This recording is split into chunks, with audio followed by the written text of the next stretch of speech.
সকাল সকাল ঘুম থেকে উঠে আগে রান্না শুরু করে দিয়েছি। আগে রান্না করব, তারপরে বাকি সব কাজ।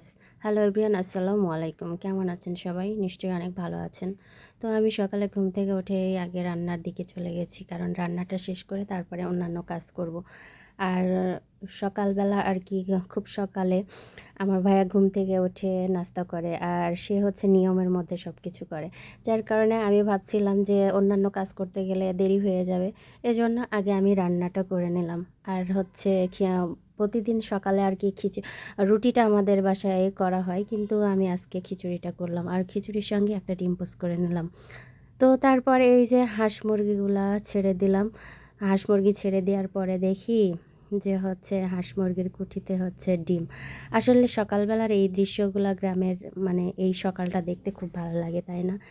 যে দেশি দেশি হাঁস বা মুরগির যে কোনো মানে কুঠি থেকে এভাবে ডিম বের বের করতে অনেক ভালো লাগে।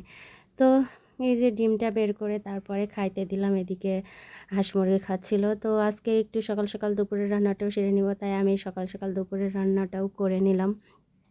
আর রান্না করার পরে অন্যান্য আরও কিছু কাজ আছে, সেগুলো করব, যার কারণে তাড়াতাড়ি রান্নাটা করে নিলাম।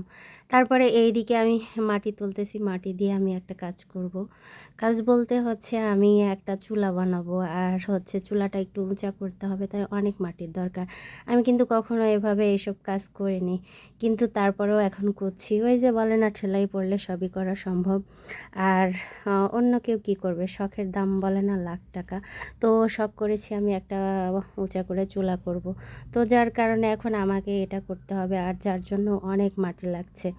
তো এদিকে চুলার কাজ শেষ করার পরে তারপরে আমি হচ্ছে মানে আমাদের একটা ছাগল আছে, আর সেই ছাগলের জন্য আমি পেয়ারা কাটছিলাম। তো পেয়ারাও কিন্তু আমাদের ছাগল খায়। এটা কিন্তু লাল পেয়ারা ছিল, আর পেয়ারাটা কিন্তু ভালো ছিল, নষ্ট যে পেয়ারা তা কিন্তু না। তো এই পেয়ারাটা কেটে এই যে ছাগলকে খেতে দিলাম। এদিকে ছাগল হচ্ছে পেয়ারাটা কিন্তু অনেক সুন্দর করেই খায়, হয়তো ওদের পছন্দের খাবার হইতে পারে। তো মানে আমাদের ছাগল সবসময় ছাগলকে মানে পেয়ারা খাওয়ানো হয়। তো এদিকে হচ্ছে ছাগলকে খাইতে দেওয়ার পরে আমি চলে আসলাম হচ্ছে কাপড় কাটতে। এই কাপড়গুলো অনেক দিন আগে নিয়ে এসে রাখছি, এই থ্রি পিসগুলো আসলে বানানোই হয়নি।